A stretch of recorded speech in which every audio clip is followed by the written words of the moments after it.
We're not taping this. Okay. We're in the backyard. Right. Yeah, we're in Medici. We're in the back of Medici. Okay. Welcome, everyone. This is the official beginning of the taping. Where are we, Elle?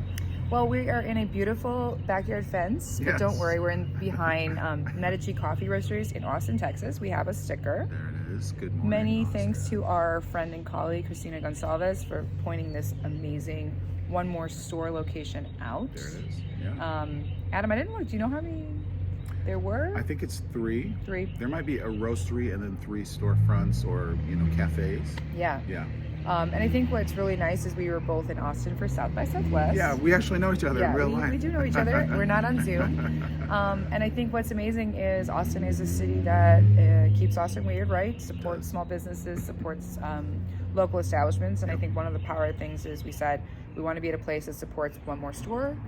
And there were so many. Yeah, there were so many options to choose from.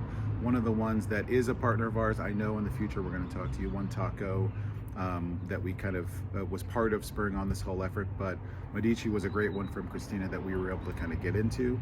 And this is actually a precursor for a conversation we're going to get to have with the owners, and that's going to be, I think, a big plus for the audience and for what we're trying to learn here. Yeah. So. And I think for us, we're also at this big festival conference, South by Southwest, in March. And I think the other power is thinking about ways that these type of events and conversations could occur in a conference track like this.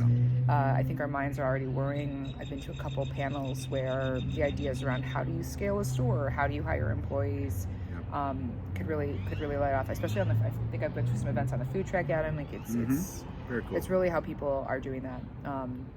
So yeah. Yeah, and even in the startup track, which I'm mostly on when I'm here, we've been talking about alternative finance and sort of the different kinds of businesses or the different ways to fund the businesses that people start and all the kinds of definitions of startups. So it's been really fun to have some of those conversations at a place where you're typically, if you're on the startup track, you're only talking about VC, which is another part of my life, but it's not the only way.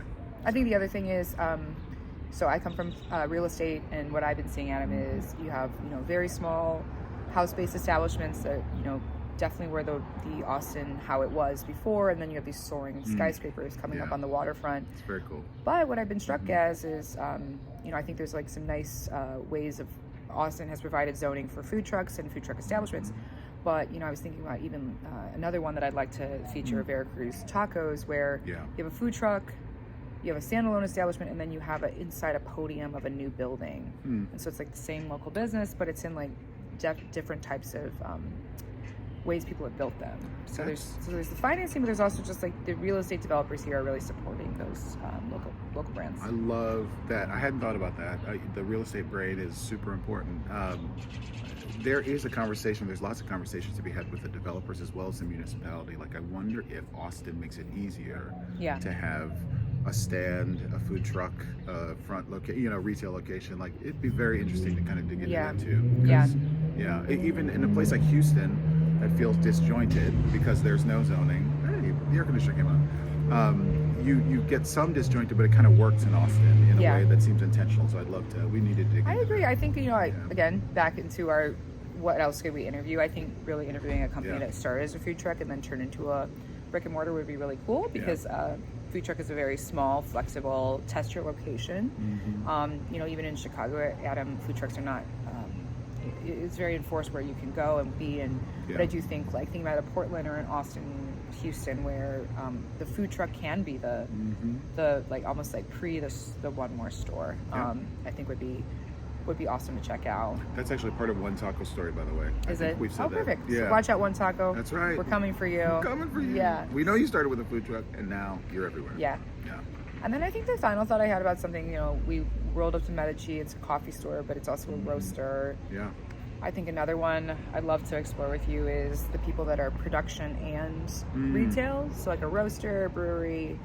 I think that's another way you have another location. Yeah, small footprint manufacturing, which has been the dream of cities, I think, for probably the last 30 years. Yeah. But it would be great to get right. Well, I think light industrial's just gotten safer. We're not having tanneries next to our restaurants, which is where the zoning came from. But when you're making beer or coffee, Yeah.